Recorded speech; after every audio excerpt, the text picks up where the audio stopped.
ha pasado tanto tiempo que, curiosamente, había preparado dos predicaciones de este versículo. Em, pero no quiero pasar, quiero ir acelerando un poco el paso. Nos queda ver todavía los versículos de 14 al 21. Vamos a hacer entonces una parada y vamos a estudiar durante unas semanas la vida de José, y después, Dios mediante, volveremos al libro de los Efesios para hacer capítulos 4, 5 y 6. Por eso esta semana, aunque tenía mucho material, mucho que decir de este versículo 13, lo voy a hacer un poquito más condensado e intentar ver todo lo que dice ese versículo. Vamos a leer desde el versículo 8, para cogerlo con un poco de contexto. Vamos a leer del 8 hasta el 13. Dice: a mí que soy menos que el más... Está hablando, por si hay alguna duda, está hablando el apóstol Pablo, ¿de acuerdo? A mí que soy menos que el más pequeño de todos los santos, me fue dada esta gracia de anunciar entre los gentiles el evangelio de las inescrutables riquezas de Cristo, y de aclarar a todos cuál sea la dispensación del misterio escondido desde los siglos en Dios, que creó todas las cosas, para que la multiforme sabiduría de Dios sea ahora dada a conocer por medio de la Iglesia a los principados y potestades en los lugares celestiales, conforme al propósito eterno que hizo en Cristo Jesús, nuestro Señor, en quien tenemos seguridad y acceso con confianza por medio de la fe en Él. Por lo cual pido que no desmayéis a causa de mis tribulaciones por vosotros, las cuales son vuestra gloria. Y vamos a intentar entender esta mañana por qué las tribulaciones o los sufrimientos de Pablo eran la gloria de los efesios. Esto no tiene mucho sentido, ¿no? Porque cuando otra persona sufre, tú no estás contento de que sufra. ¿O no deberías? Se supone que cuando una persona a la cual nosotros amamos está sufriendo, nosotros sufrimos con ella, ¿verdad?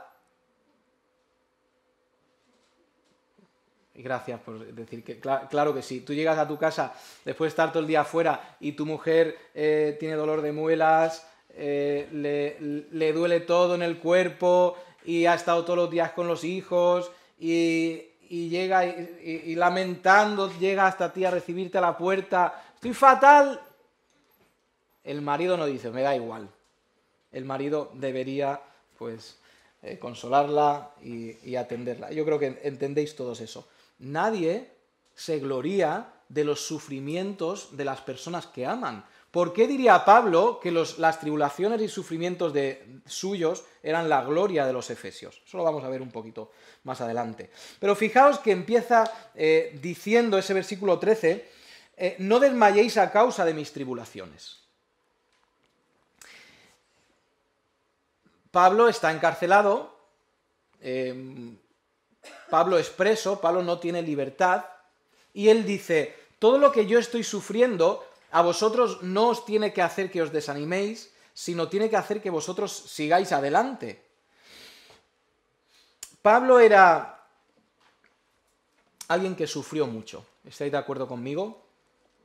Cuando Dios en el camino a Damasco le mostró la salvación, más adelante al que le estaba atendiendo le dijo, este va a sufrir mucho por causa del Evangelio, porque él había hecho mucho daño a la iglesia también. Hay una tendencia, yo estuve discutiendo no es una buena palabra, yo estuve argumentando hace un tiempo con un hombre que decía que el sufrimiento no estaba, que el sufrimiento de los cristianos no estaba en el plan de Dios. Que cuando una persona estaba sufriendo es que había algo mal en su vida, o que no tenía suficiente fe, o que estaba flaqueando en su fe, y esta persona no podía entender que los sufrimientos formaran parte de la vida del creyente. Y yo le di algunos ejemplos de personas que estaban espiritualmente bien y sufrían en la Biblia, y uno de ellos fue Pablo. Pablo está en la cárcel no porque él haya matado, no porque él haya delinquido, no porque él haya estafado. Pablo está en la cárcel porque está haciendo lo correcto. Nosotros podemos sufrir por hacer lo correcto. No solamente es que podemos, es que es lo que nos enseña la Biblia. Fijaos, tengo aquí varios ejemplos. La Iglesia. ¿Cómo nació la Iglesia? ¿Por qué la Iglesia se va de la zona de Judea y se expande por todo el Mediterráneo y hacia Asia y hacia la lejana Asia? Porque persiguen a los judíos. El sufrimiento de los judíos hace que se extienda el Evangelio. Dios usa el sufrimiento con un propósito. Tenemos a Job. Job no es mi campo, lo he dicho muchas veces. Y Job sufre porque está haciendo algo malo. No, sino que el mismo Dios del cielo dice: oye, Satanás, ¿de dónde vienes? Pues de dar una vuelta por el mundo. ¿Y no te has fijado en Job? Y en dos ocasiones ocurre esto. La primera vez Dios le permite quitarle todos sus bienes. En la segunda ocasión Satanás dice: sí, pero carne por carne o piel por piel, algo así dice la frase. O sea que si le tocas el cuerpo, te maldecirá. Y vemos cómo le toca el cuerpo, le da esta enfermedad. Job se encuentra sentado en medio de ceniza, rascándose con una cesta de mimbre, con un tiesto, dice la palabra, y él no ha hecho nada y está sufriendo. Tenemos esta semana, lo mandó Imna al grupo de la iglesia, este misionero en Camerún, que ha ido a hacer la obra de Dios y su familia, sus hijos, todos sufren, no solamente él, sino que todos sufren, y Dios así lo ha querido. Porque el sufrimiento tiene un propósito. Pablo está en la cárcel. Cuando Pablo escribe esta carta a los Efesios, está sufriendo.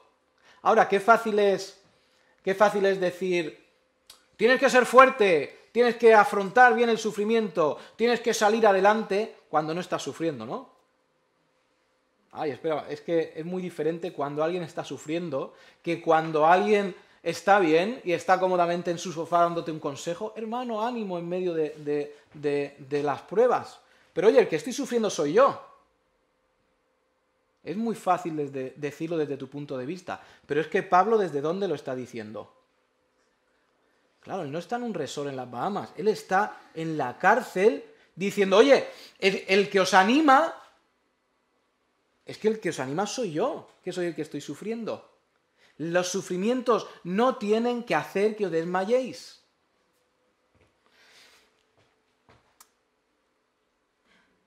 Cristo mismo nos dejó ejemplo de sufrimiento.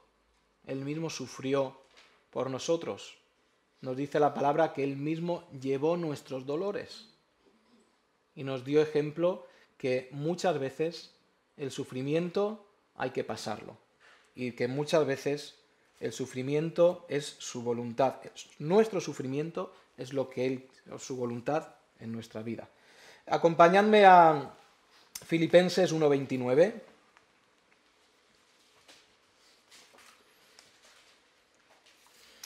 En Filipenses 1:29 encontramos este versículo.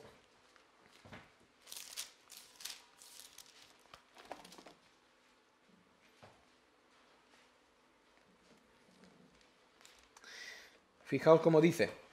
Dice, porque a vosotros os es concedido, a causa de Cristo, no solo que creáis en Él, sino que también que padezcáis por Él. Ahora, ¿qué es una concesión? Una concesión es, viene un hijo, viene uno de tus hijos y dice: papá, no están de moda, o igual ya ha pasado de moda, los spinners estos. ¿Habéis visto estos spinners, esto que da vueltas, le das vueltas, así? Viene tu hijo y dice: la ilusión de mi vida es que me compres un spinner. Y tú no tienes, como padre no tienes ninguna obligación. Y tú le miras, te apiadas y le concedes, le haces una concesión. Una concesión es algo que tú das de tu gracia. Pues fijaos lo que dice aquí: Nos ha sido concedido que suframos. Dios en su gracia ha dicho, os voy a permitir, qué curioso, os voy a permitir que sufráis por Cristo, os voy a permitir que sufráis por el Evangelio, porque esto trae recompensa. Tenemos primera de Pedro 4, 12 al 14, es el versículo del mes. No os sorprenda o no os sorprendáis del fuego de prueba. No debería sorprendernos que el creyente tuviera que sufrir. Ahora, he mencionado antes a Job, he mencionado a Jonás, he mencionado a Job. El segundo punto, si el primero era el sufrimiento en la vida del cristiano, y se podría hablar muchísimo más sobre el sufrimiento en la vida del cristiano, muchísimo más, pero valga esta breve exposición para entenderlo. El segundo punto es encontrando a Dios en el sufrimiento. ¿Dónde encontró Jonás a Dios? ¿Dónde tuvo Jonás el encuentro con Dios?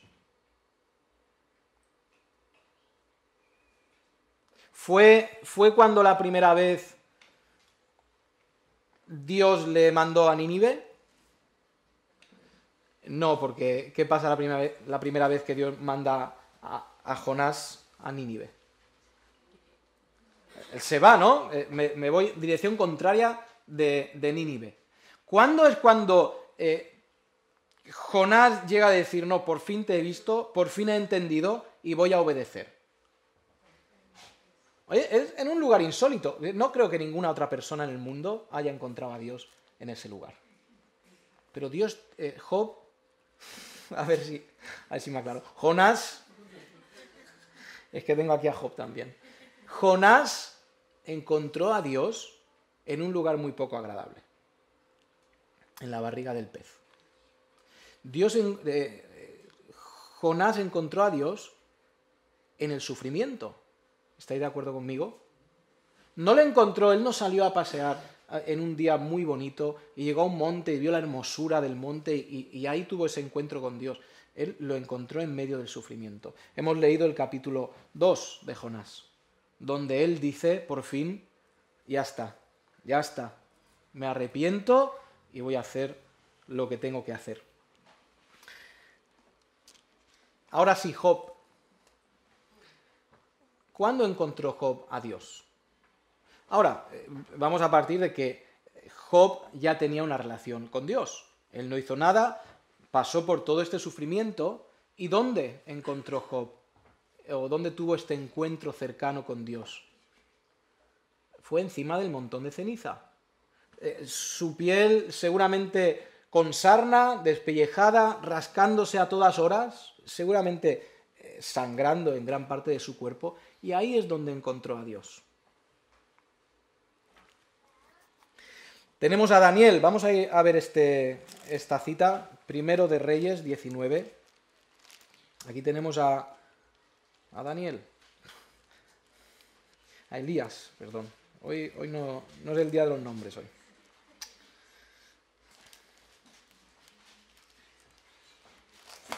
Primero de Reyes 19.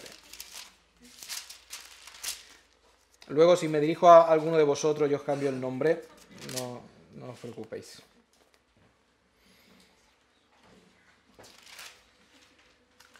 Venga, vamos a leer desde el versículo 4. La vida de Elías está en peligro, le han amenazado de muerte y él huye. Y en el capítulo 4, versículo 4 dice, y él se fue por el desierto un día de camino, y vino y se sentó debajo de un enebro, y deseando morirse dijo, basta ya, oh Jehová, quítame la vida, pues no soy mejor que mis padres. Él llega al punto más bajo de su vida y dice, ya está, ya se acabó, ya está, Señor, quítame la vida, no quiero persecuciones, no quiero hacer milagros, no quiero hacer nada, quítame la vida y ya está. Y echándose debajo del enebro se quedó dormido, y he aquí luego un ángel le tocó y le dijo, levántate, come. Entonces él miró, y he aquí a su cabecera una torta cocida sobre las ascuas y una vasija de agua, y comió y bebió, y volvió a dormirse. Y volviendo el ángel de Jehová la segunda vez le tocó, diciendo, levántate y come, porque largo camino te resta. Se levantó pues y comió y bebió, y fortalecido con aquella comida, caminó 40 días y 40 noches hasta Horeb, el monte de Dios. Y allí se metió en una cueva donde pasó la noche, y vino a él palabra de Jehová, el cual le dijo: ¿Qué haces aquí, Elías? Él respondió: he sentido un vivo celo por Jehová, Dios de los ejércitos, porque los hijos de Israel han dejado tu pacto, han derribado tus altares y han matado a espada a tus profetas. Y solo yo he quedado y me buscan para quitarme la vida. Está diciendo: Señor, mira la situación, esto es un desastre. Y yo he tenido un vivo celo de Dios. Señor, ¿dónde estás? Quiero que en medio de tanta oscuridad, en medio de tanto sufrimiento, tú te manifiestes de alguna forma, porque esto no puede ser. El mundo se ha vuelto loco, lo que estaba diciendo Elías. Todo está mal, los malos ganan, los buenos perdemos. Y he sentido un vivo celo de encontrarte y que hablemos. Y que me expliques un poco. Versículo 11. Él le dijo: sal fuera y ponte en el monte delante de Jehová. Y he aquí Jehová que pasaba, y un grande y poderoso viento que rompía los montes y quebraba las peñas delante de Jehová. Pero Jehová no estaba en el viento. Y tras el viento un terremoto, pero Jehová no estaba en el terremoto. Tras el terremoto un fuego, pero Jehová no estaba en el fuego. Y tras el fuego un silbo apacible y delicado. Y cuando lo oyó Elías, cubrió su rostro con su manto, y salió y se puso a la puerta de la cueva. Y he aquí vino a él una voz diciendo: ¿qué haces aquí, Elías? Conocéis el resto de la historia, no lo voy a leer. Pero Elías tuvo que llegar al fondo de la desesperación, tuvo que llegar a tener unos deseos de morir, tuvo que llegar a ver totalmente el entorno que le rodeaba como un desastre, como oscuridad, para llegar a este momento en el cual tiene este encuentro con Dios. Porque muchas veces Dios quiere encontrarnos en ese lugar oscuro. Nosotros vamos, cuando hablamos de andar por el valle de la sombra de muerte, nosotros siempre decimos: Señor, tú me acompañas por el valle de la sombra de muerte, pero sácame pronto, ¿no? No rogamos: Señor, déjame ahí. Igual alguno ha rogado así, pero el resto de las personas normales rogamos: Señor, sácanos del valle de la sombra de muerte, no quiero estar en este lugar.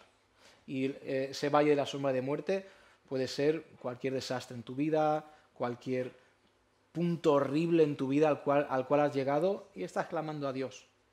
Y la realidad es que Dios a veces quiere vernos y quiere encontrarnos en ese valle de la sombra de muerte. Tenemos a Jacob también. Jacob ha vuelto de estar con su suegro, y cuando sale de estar con su suegro, él sale con mucho rebaño, sale con mucho ganado, sale con un par de mujeres, sale con muchos hijos. Y recordáis lo que ocurre, ¿verdad? Alguien le dice: oye, viene tu hermano.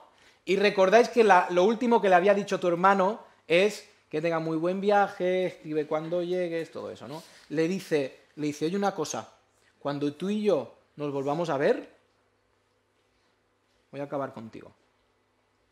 Porque Jacob le había usurpado la primogenitura, o la bendición de la primogenitura realmente. Cuando tú y yo nos volvamos a ver, te voy a matar. Y Jacob vuelve y le dicen: oye, viene tu hermano. Y Jacob tiene que ser una persona muy lista, con muchas jugadas en la manga. Porque se le ocurre otra. Y es: vale, primero voy a mandar una ofrenda a ver si se aplaca su corazón. Después voy a mandar a mis hijos a ver si se le aplaca el corazón, si se le ablanda el corazón. Después voy a mandar a mis mujeres a ver si las ve hermosas y no las mata. Y él se queda solo, ¿os acordáis? Él se queda solo. Y fijaos, porque Jacob llega a este momento, que nosotros lo recordamos porque tiene esta lucha con el ángel, pero él ha llegado a ese punto, él mira alrededor y dice: no tengo nada. Llevo años trabajando, llevo años sufriendo, ya se lo dijo a Labán, llevo años durmiendo al raso, pasando frío, sufriendo, trabajando, para tener mis cosas, para tener mis posesiones, para tener mi ganado, para tener, en este caso, mis esposas, para tener mis hijos, y Señor, lo he perdido todo. Jacob no sabía si su hermano había matado a todo lo que le había mandado primero. Y Jacob, yo lo veo antes de pelear con el ángel, totalmente derrotado, totalmente hundido, diciendo, Señor, tengo las manos vacías, ni lo que más amo me has dejado. Y ahora, ¿recordáis que cuando él está volviendo ahora al lugar de donde él procedía? Pero antes, cuando él iba en la dirección correcta, él tiene un encuentro con Dios. Y Dios le dice, te va a ir bien si haces las cosas bien. Y cuando Jacob está volviendo años después, se encuentra ahí en un momento de oscuridad. Y en ese momento es cuando él lucha con el ángel. Y tiene ese encuentro con Dios que le cambia desde ese momento. Le cambia incluso hasta el nombre. Y de llamarse Jacob pasa a llamarse Israel. Dios vuelve a encontrar a uno de sus hijos. Dios vuelve a manifestarse a uno de sus hijos. Y voy a decir una cosa, todos estos eventos, con Jonás, con Job, con Jacob, todos estos eventos, voy a decir que son los eventos centrales de la vida de estos personajes. Es lo que cambia sus vidas. Y fue en el momento del sufrimiento. Ahora, yo no estoy defendiendo aquí el sufrir. Ninguno de nosotros realmente quiere sufrir. Pero las pruebas que Dios manda, esos momentos de dificultad que Dios manda, nos enseña, por ejemplo, Santiago 1, 3 al 5.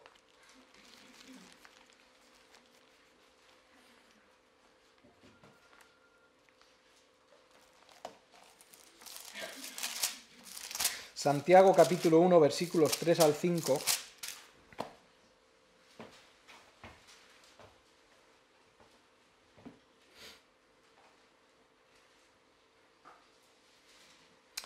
Y no es el único pasaje que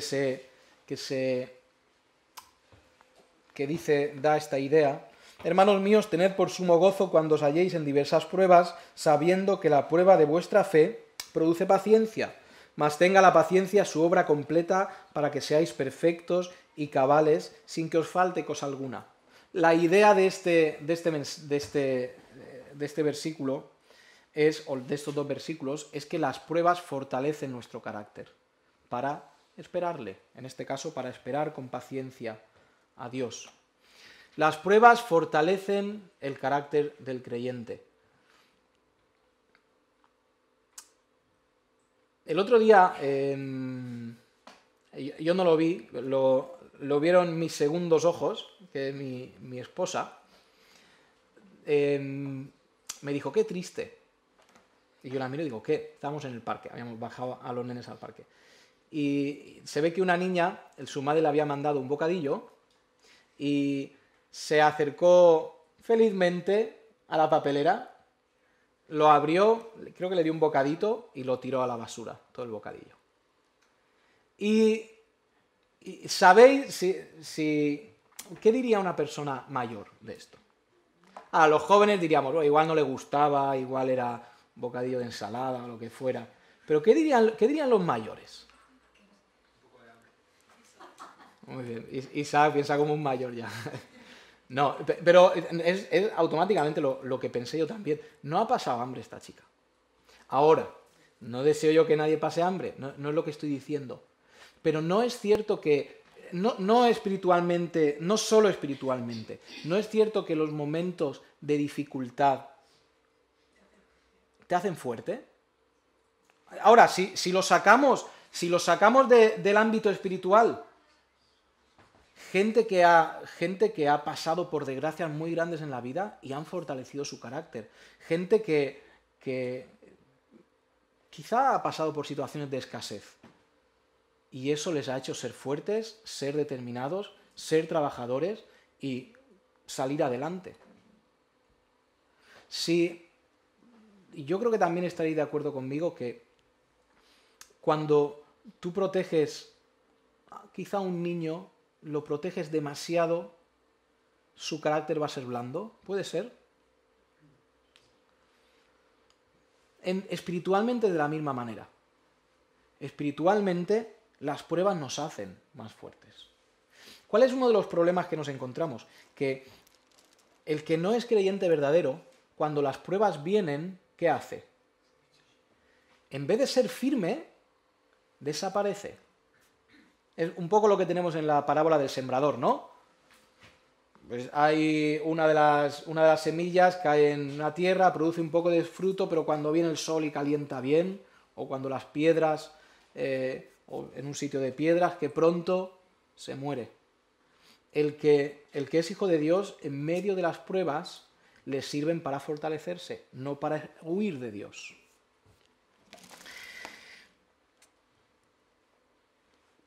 En la primera, volviendo a Efesios, habla Pablo ahí en Efesios, en primer lugar, de las tribulaciones y sufrimientos en las cuales él estaba.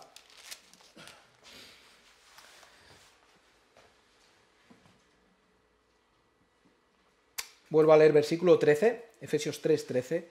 Por lo cual pido que no desmayéis a causa de mis tribulaciones por vosotros, las cuales son vuestra gloria. Cuando leemos un par de veces este versículo, entendemos que Pablo está haciendo una acusación en este versículo. La acusación es: yo estoy sufriendo por vuestra culpa. Es lo que dice el versículo, ¿no? Por lo cual pido que no desmayéis a causa de mis tribulaciones por... Ahora, Pablo podía haber dicho, por mis tribulaciones por el Evangelio. Sí, y sería también cierto. Pero aquí Pablo les suelta aquí la perla y les dice: yo estoy aquí sufriendo por vuestra culpa. ¿Y era cierto? Pues sí, porque si Pablo se hubiera dedicado a estar en una iglesia y ser el mejor maestro de Biblia después de Cristo, y edificar a una generación entera por la enseñanza de la Biblia, pues seguramente no estaría en la cárcel en ese momento. Quizás sí. Pero él estaba en la cárcel porque había ido a todos estos lugares llevando el Evangelio de Dios, poniendo en riesgo su vida muchas veces, siendo azotado muchas veces, y Pablo en cierto momento dice, oye, en uno de sus discursos, dice, oye, tenedme por loco, pero si alguien ha sufrido, he sido yo. Y suelta ahí toda una descripción de todo su sufrimiento por Cristo. Y Pablo les dice aquí, yo estoy sufriendo por vosotros. Y aunque suelta esa acusación, no hay rencor ninguno en esa acusación. Porque Pablo está diciendo, y lo dice en otros momentos, también desde Pablo escribe varias cartas desde la cárcel o estando preso. Y en ninguna de ellas está lamentándose o señalando culpable y diciendo, por culpa de este estoy aquí, por culpa de este estoy aquí, sino en todas agradece y procura el beneficio de los que están leyendo la carta. No hay ningún ápice de rencor en Pablo, aunque sufría por los demás. Ahora, ¿y si nosotros sufriéramos no porque el mundo nos ataca, o no porque el mundo nos desprecia, o porque el mundo nos humilla? ¿Y si nosotros sufriéramos por culpa de otra persona de la iglesia? Uy, esto ¿qué decimos de esto? Fijaos que Pablo dice, yo no soy el culpable de mi sufrimiento, el culpable de mi sufrimiento sois vosotros, pero lo acepto, porque Dios así lo ha querido. ¿Tú estás dispuesto a sufrir por otros?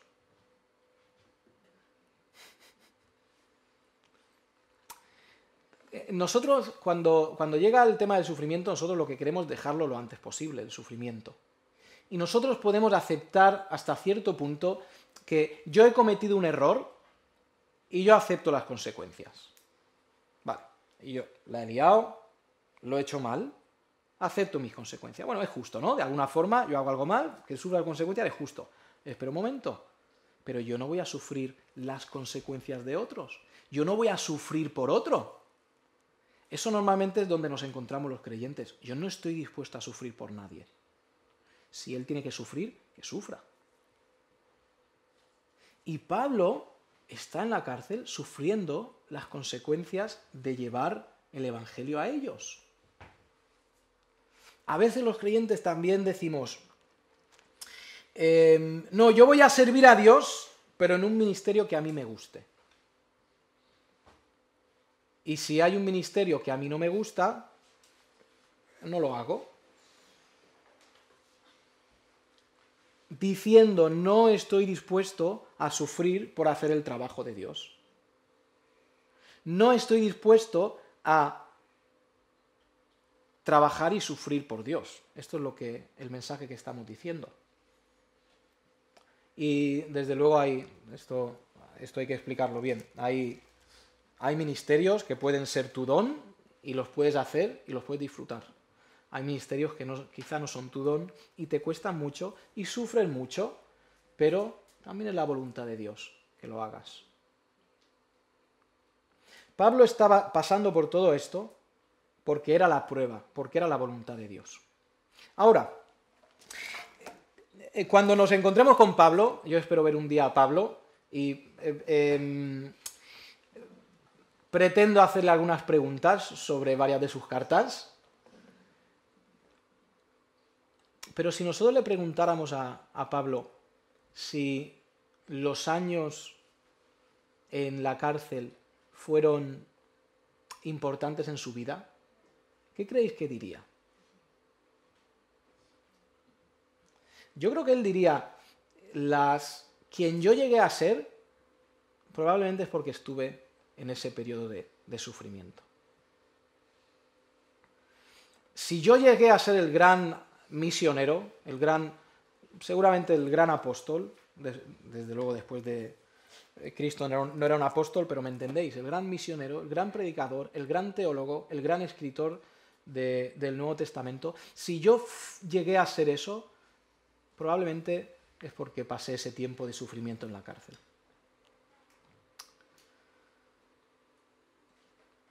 No huyas de todo el sufrimiento. A veces Dios quiere que sufras. Y Dios tiene siempre un propósito en el sufrimiento. Dios no es un Dios que desde el cielo, y yo lo he dicho ya en alguna ocasión, a veces los niños van al campo en un día soleado, no ocurre mucho aquí, pero en un día soleado van con una lupa y ven las hormigas y ¿qué hacen con las pobres hormigas? Las van friendo con la lupa. Y no hagáis eso, por favor, ni niños ni mayores. Y Dios no es un Dios que desde esa situación quiere ver cómo nosotros sufrimos. El propósito de Dios en el sufrimiento no es que nosotros suframos. El propósito de Dios es fortalecernos a través de las pruebas. Dios nunca va a traer a tu vida sufrimiento sin un propósito. ¿Estás sufriendo ahora? Hay un propósito. ¿Qué hay que lamentar o qué podríamos lamentar como creyentes? Que muchas de las veces que sufrimos, tiempo después Dios nos revela por qué, pero otras muchas veces que sufrimos, Dios no nos revela el por qué. ¿Has sufrido tú en tu vida o sufriste en el pasado y hasta el día de hoy no has visto qué quería hacer Dios con ese sufrimiento?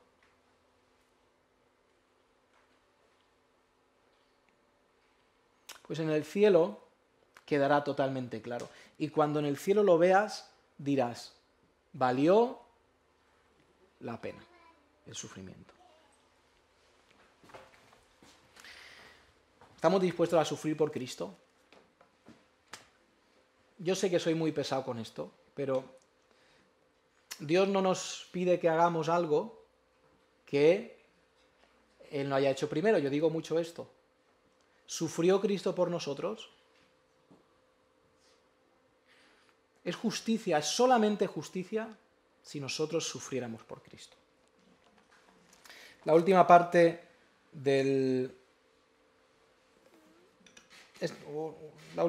o la segunda parte del versículo nos habla de que los sufrimientos de Pablo, esto es lo que está diciendo él, son la gloria de los efesios. ¿Qué significa esto?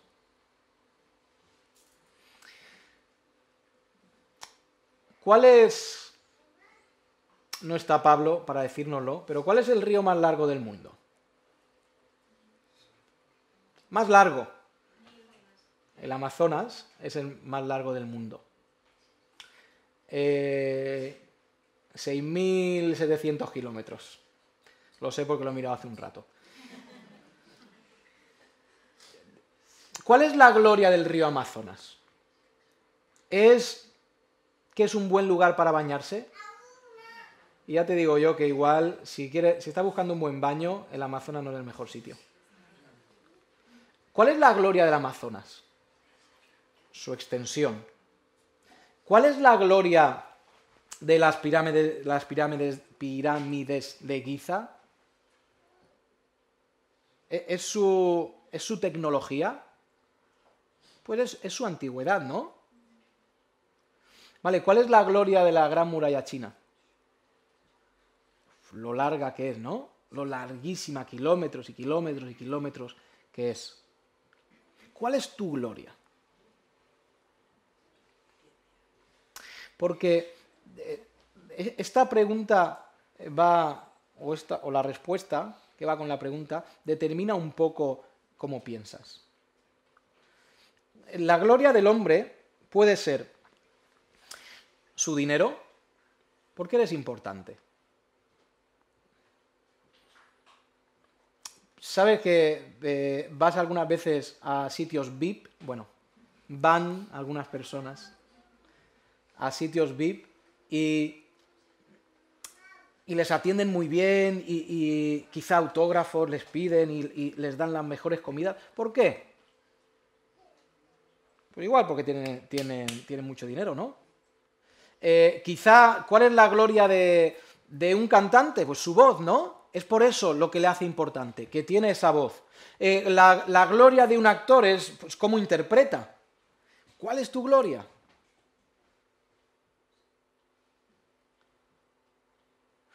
¿Qué es lo que te hace a ti importante? ¿Qué es lo que te hace a ti valioso? Esa respuesta determina lo que eres realmente.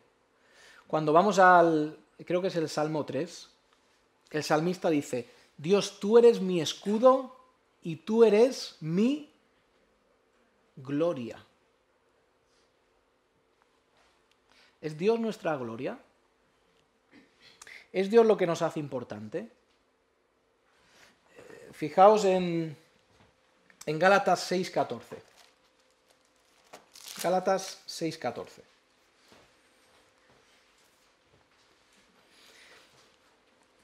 Estamos ya sin tiempo.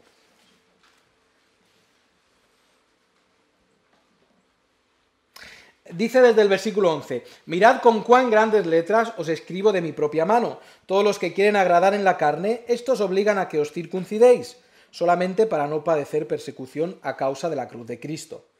Porque ni aun los mismos que se circuncidan guardan la ley, pero quieren que vosotros os circuncidéis para gloriarse en vuestra carne. Ahora, acordaos que Pablo era uno de los, siendo Saulo todavía, era uno de los grandes fariseos, grandes judíos que guardaban la ley.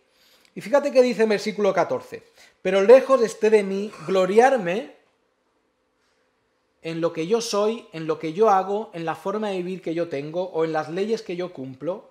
En todo eso no me glorío. Que nosotros podríamos llegar a decir eso.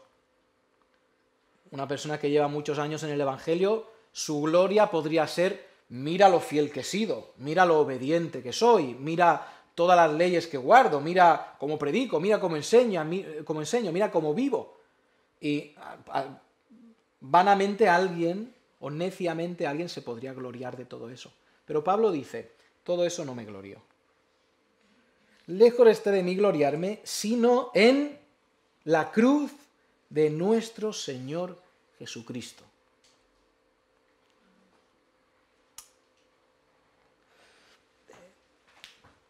¿No es cierto que una cosa vale lo que se esté dispuesto a pagar? ¿Sí? Una cosa vale lo que se esté dispuesto a pagar. Sale en internet: se vende la camiseta de Messi de tal partido y pone ahí: no se ha lavado. Y probablemente valga más, porque tiene el sudor de Messi.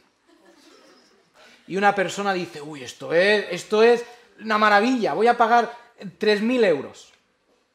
El mundo funciona así. Puedes poner Messi, puedes poner cualquier otro famoso. Porque algo vale lo que se esté dispuesto a pagar. Ahora, ¿qué es lo que vales tú? Yo valgo la cruz de Cristo, porque es lo que Cristo pagó por mí. Por eso mi gloria, mi valor, viene de la misma cruz de Cristo. Mi gloria, lo que me hace a mí importante, lo que me da a mí valor, es la sangre de Cristo que fue derramada por mí. Ese es mi valor. Por lo tanto, esa es mi gloria. Cuando llegamos a Efesios, los efesios podían decir: me glorío en las pruebas de Pablo, porque lo que Pablo está sufriendo lo está haciendo en mi lugar por mí. Y esto es demostración de que Pablo me ama. Por eso me glorío en lo que Pablo está haciendo. Por eso Pablo podía decir: vuestra gloria, vuestra importancia es que alguien como yo estoy en la cárcel sufriendo por vosotros. Yo estoy pagando mi vida al final por vosotros. Es lo que hizo Cristo y en eso le imitó Pablo. Y de ahí venía la gloria de los efesios. Cuando nosotros decimos: Señor, tú eres mi escudo y además tú eres mi gloria. Señor, yo no valgo nada fuera de ti. Señor, no tengo gloria ninguna, sino es la tuya. Y por eso yo soy importante. Y permitidme entrecomillar la palabra importante. Porque nuestra importancia no emana de nosotros, sino que nuestra importancia, nuestra gloria, emana de Cristo, de Dios y su obra por nosotros. Sufrimiento va ligado con gloria también, porque del sufrimiento viene la gloria. Del sufrimiento de Cristo nos llegó nuestra gloria. Del sufrimiento de Pablo les llegó gloria a estos efesios. Es una muy bonita culminación de este párrafo en el cual Pablo habla de su pequeñez, su insignificancia y de lo mucho que ha hecho Dios. Ahora, dejadme terminar con esto.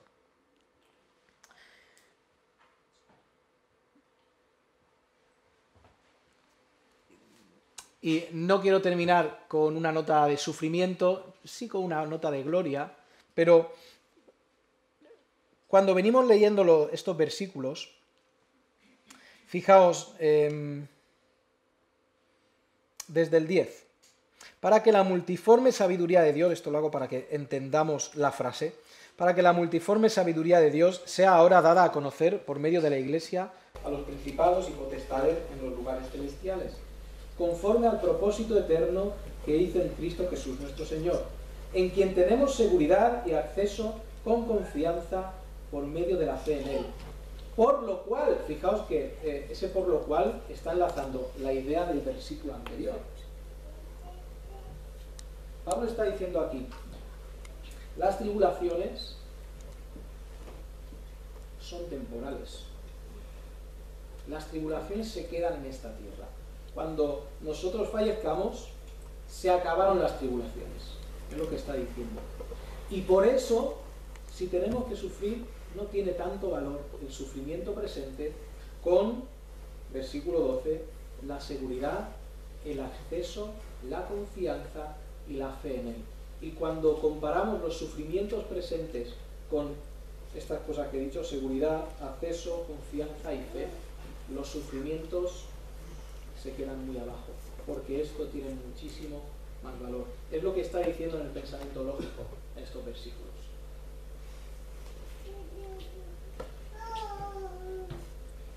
Ese versículo 13 es un versículo de ánimo realmente, pues está diciendo, no desmayéis, ánimo, ánimo, y ese es el mensaje para hoy. No desmayéis, en el sufrimiento se puede ver a Dios, y también Dios es nuestra gloria. Vamos a ver. Eterno Dios, eres perfecto como obras, perfecto en todos tus planes. Lo vemos cuando abrimos el Antiguo Testamento, como tu plan para todos tus hijos era perfecto, era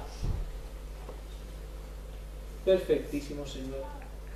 Y ruego, Padre, que de la misma forma que hiciste con estos grandes hombres en el Antiguo Testamento, hagas con nosotros.